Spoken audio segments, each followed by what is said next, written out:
வணக்கம். விண்வெளி செய்திக்காக உங்கள் சரஸ்வதி சுப்பிரமணியம்.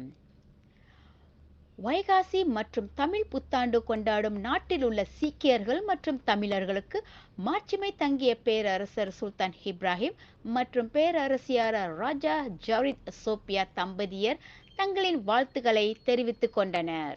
சகிப்பு தன்மையும் பரஸ்பர மரியாதையும் நாட்டின் ஒற்றுமைக்கான தூண்களாக எப்பொழுதும் விளங்கி வருகின்றன என பேரரசர் கூறியுள்ளார். நான் ஏற்கனவே வலியுறுத்தியது போல் பன்முக கலாச்சார ஒற்றுமை என்னை பொறுத்தவரை பொருள் பொதிந்த பரிசாகும்.